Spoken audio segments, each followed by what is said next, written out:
Hello and welcome to the Elsie Smith Show. My topic today is mindfulness online, navigating a new world of communication. And my lovely guest all the way from Toronto in Canada is Amber McAuley. And welcome to the show, Amber. Thank you so much. It's nice to connect here. Amber acts as both the primary coordinator of all global online learning programs and the facilitator of the various Mindfulness Without Borders curricula and workshops. She comes to Mindfulness Without Borders as a published author of the book, A Map to Limitless Parenting, Connecting with Your Kids Through Mindful Communication. She's also a public speaker and a child and a youth counselor. And Amber helms Mindful Without Borders Mental Health Matters free webinars for teachers and their classrooms across the globe. And she's the founder of Move It for Young Minds. Amber, you teach SEL. What does that stand for? Social Emotional Learning. There are 5 pillars that are combined to create social emotional intelligence. The first one is self-awareness. And we cultivate self-awareness through focused attention practices, observing our emotions, our body sensations. And from that, we build self-regulation.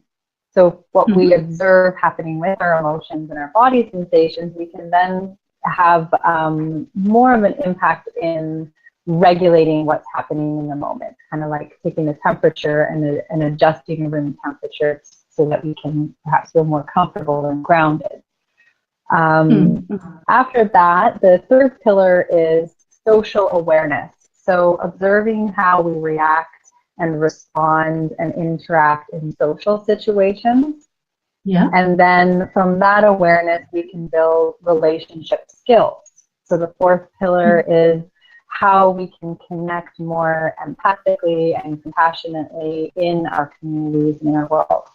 And then lastly, these 4 pillars kind of lead to more responsible decision making. That's the last pillar. And it's about what we choose to do in our life, moment to moment. And that all together creates this social emotional learning that's becoming a big part in our world of education. Now, you teach social emotional learning and mindfulness to children and to young people. What got you interested in using that as a career choice? I about 15 years ago, I started doing corporate training, and I was working with organizations and executives that had lots of degrees and success in life.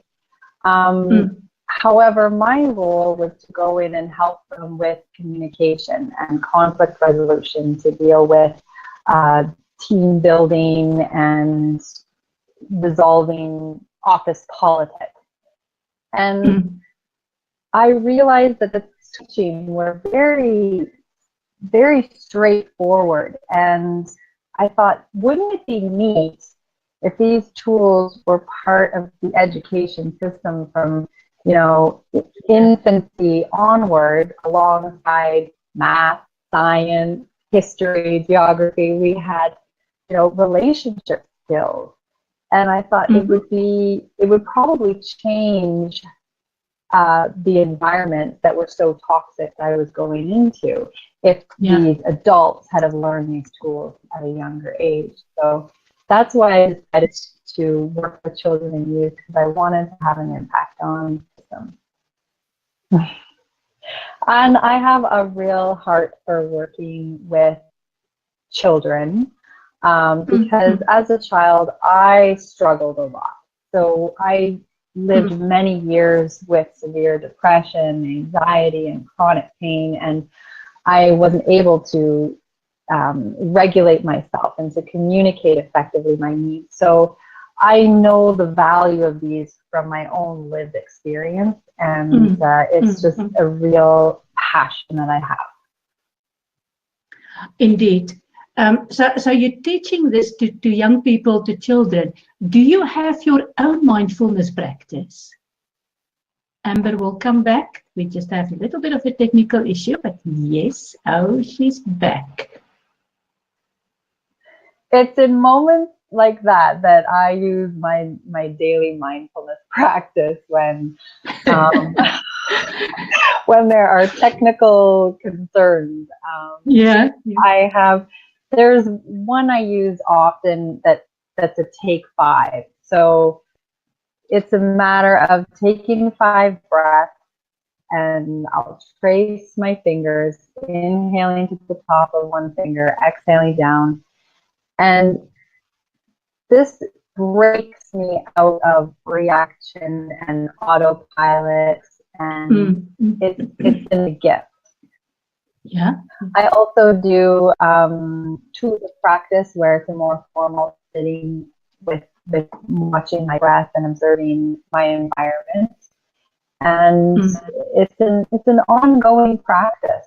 I've been practicing for close to 20 years, and it really has helped me ride the waves of life.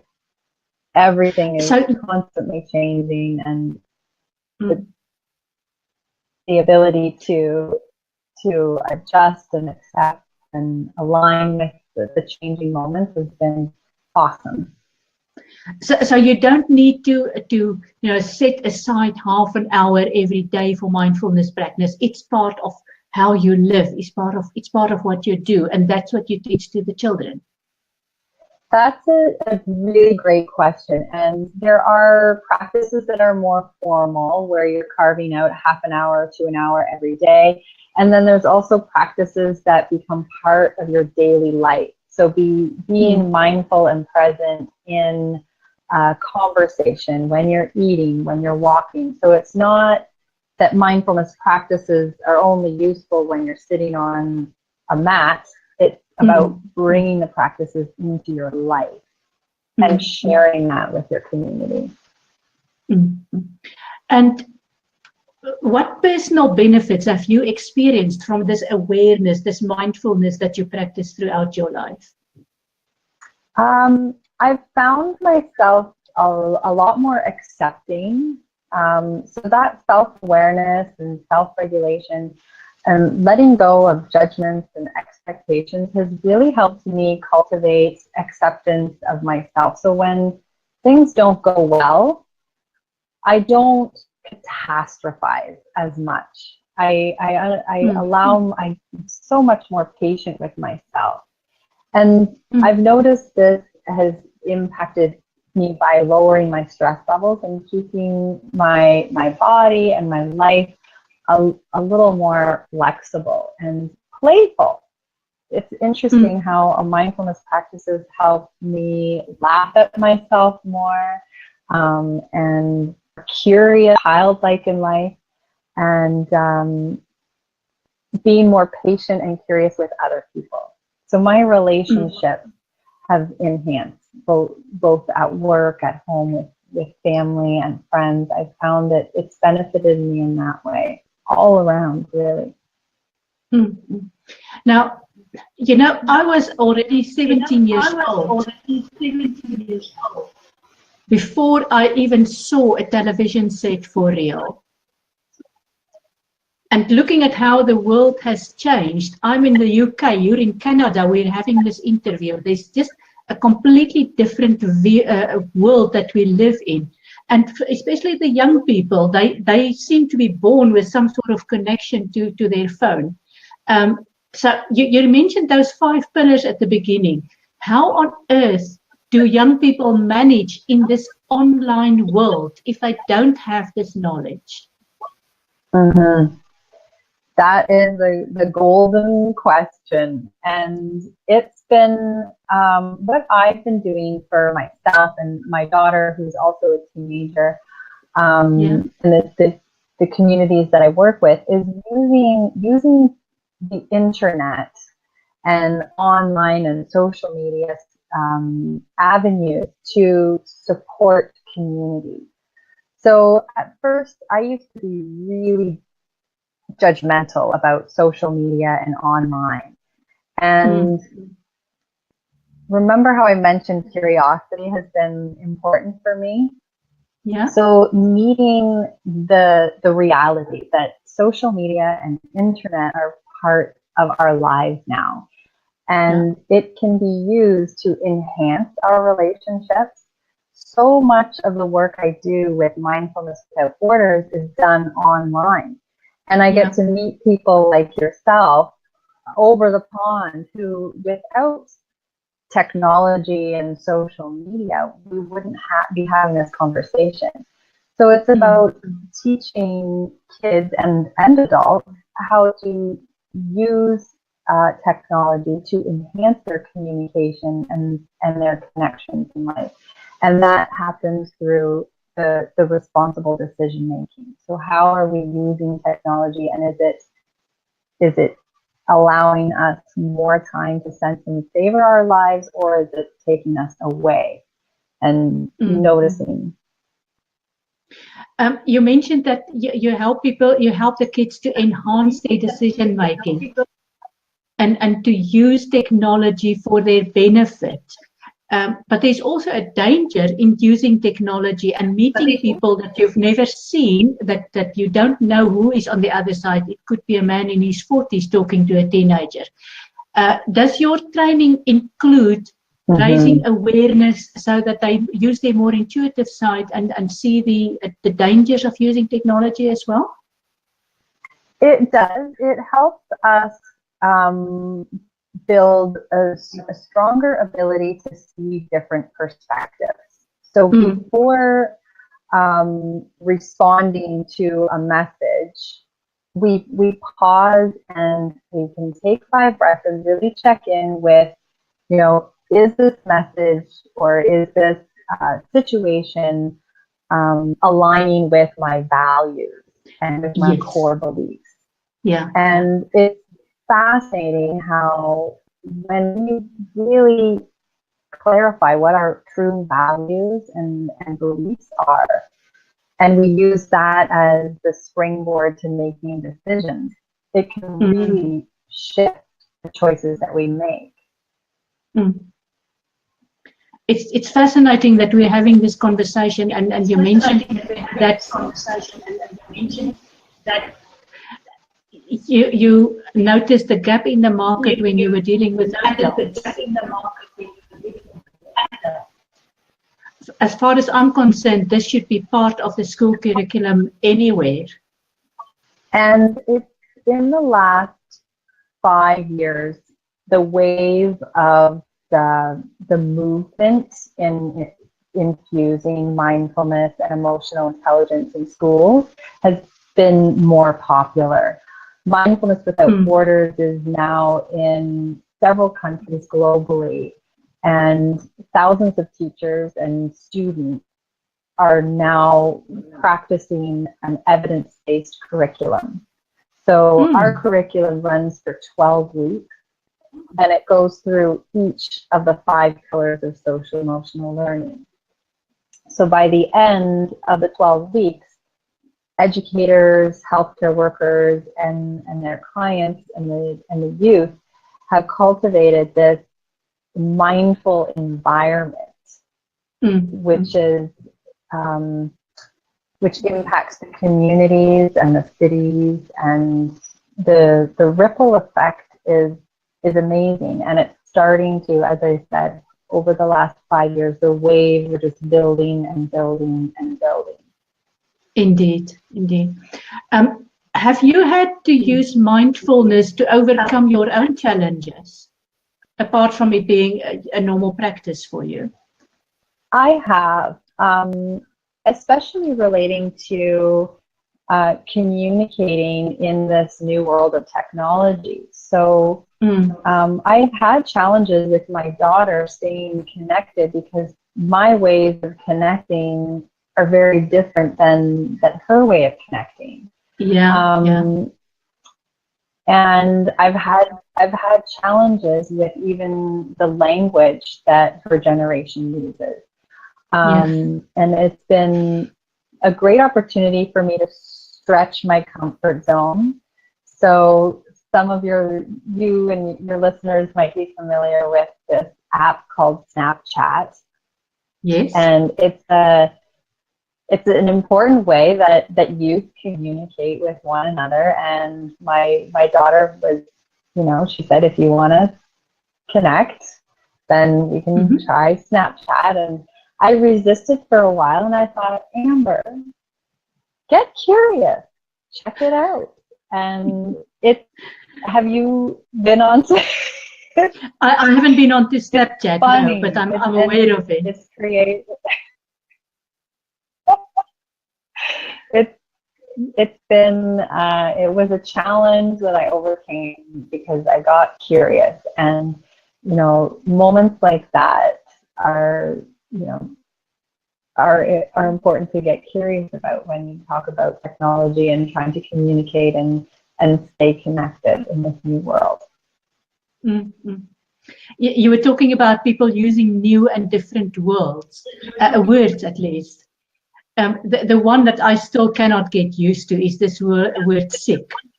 Apparently, when things are really funky, they now are sick as well. And I just cannot get my mind around that one. I had a youth say something about a situation being lit. And instead of reacting and being like, that's got to be a bad word, these teens and their language, and going down that rabbit hole, I took a breath and I leaned in to this young man and I said, what does it mean if it's lit? And he said, it means it's awesome. It's lit up. And I said, okay. Okay, that's a different way of using the language, yes. So, and that's what we do in our world is before we react and criticize how a person is communicating or what communication methods they're using, to ask some questions and really learn together. We may not always agree with one another. Can we find a place of mutual respect? Indeed. And that expands our own borders and makes our own world bigger. Yes. It's about, I have a shirt that says rethink. Yeah. So if we can rethink our old habitual ways, it keeps us engaged in our development as human beings. So you've applied this to all sorts of different communities in different countries. What are the benefits that you've witnessed in these communities? I hear feedback from my colleagues around the world that they are noticing improvements in the communication amongst groups. So, for example, if a facilitator or a teacher, an educator is harvesting one of our lessons and has, youth or participants who have very, very conflicting views, what they notice is holding space and reaffirming that deep breath. It dissolves the that can happen in interpersonal relationships. Mm-hmm. It would be like throwing a stone in a pond. Are used in yes, and because mindfulness is about being present in the moment and focusing your attention to all cultures, all ages, all economic status. You don't have to invest in anything or be anyone in particular to have access to being present. So it creates this this equality amongst communities where in certain pockets there's quite a difference in a hierarchy. So the mindfulness tools bring everybody on a shared playing field. It's part of the human condition. Yes, yes. We all, while we're talking, we're all breathing, and we can all breathe consciously. Yeah, It's that simple. It's not easy to pause and focus on our breath. With practice, we can kind of build muscles like we would at the gym. Building physical muscles, we build attention muscles through focusing on the breath. Yeah, yeah. So how has all this work with mindfulness changed you? How has it changed? I kind of got a greater trust in community. So I would say a few years ago, I was much more apprehensive about asking for help and being vulnerable and showing or being honest when I wasn't feeling well. And I would say mindfulness has created this understanding that we all have a story. We all have things and experiences that we're not proud of. We've all been hurt. We've all been loved. Yeah. And through conversations and building connections with people and trusting relationships, I really stretched my comfort zone and to become vulnerable and to be okay with not being okay and asking for help when I need help. And I see that as a strength, and I used to see it as a weakness, and now I see it as an incredible strength. So that's how it's changed me and really enhanced my life. It's interesting that you mentioned asking for help as a strength rather than a weakness. In my practice, what I've learned is that people want to be strong and therefore they don't ask for help, and they don't realize that they're taking away the ability of somebody else to give them that help and therefore to give meaning to that person's life. Yeah. And when I think about the challenges I hear youth in particular face with social media and online bullying and manipulation and the trouble that the rabbit hole that teens can go down, it's a real great tool for us as adults to teach them that it's okay to ask for help. It's okay if you find yourself in a situation that's getting out of hand and creating challenges in your life. You have support, you have help, and I think that can be an important message to give to that generation. You've worked in this field of mindfulness and social emotional responsibility and all the other things you've mentioned for many years now. What is the greatest gift that you've received in your work? I think if I could put it in one word or sentence, the greatest gift is that mindfulness has illuminated the web of interconnection. You were referring to your practice illuminating the web of interconnection. Yes, that has been the greatest gift to myself. I feel, as I mentioned, I feel so part of our world, and I share this experience with others, and I feel supported, and I feel strong to support others. So it's this shared, interconnected web. That would be how I would say it. Indeed. Amber, if people want to get hold of you after the show to inquire about your products and the work that you do, this is the email address that I can use? Yes.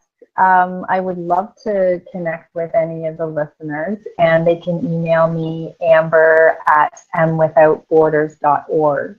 And the family at Mindfulness Without Borders would like to offer a gift to all of the listeners in this community of well-being with a 20% off purchase discount code. So anyone who does email me to connect, just remind me that they saw our interview, and I'll give them for 20% off the purchase. We have lots of resources on our website, mindfulnesswithoutborders.org. There are free resources, guided practices, online courses coming up. We have free webinars. Our next webinar is actually Mental Health Matters. And that's a 30-minute webinar on November 16th. And it's a great webinar for educators, healthcare workers, and students to learn about mental health.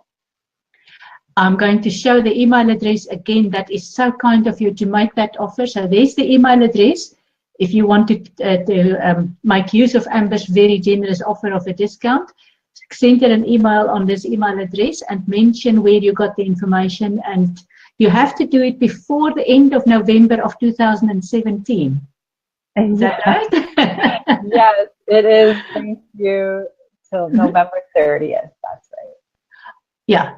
So before November 30th, 2017, you have to make use of this generous offer. Please do so, because it is wonderful work that you do, Amber. Thank you so much for your time and for your generosity. That has really made such a difference. Thank you so much, Elsie. And we will be back next week, Sunday, same time, same place, 4 o'clock UK time, with another fascinating topic. Thank you and goodbye.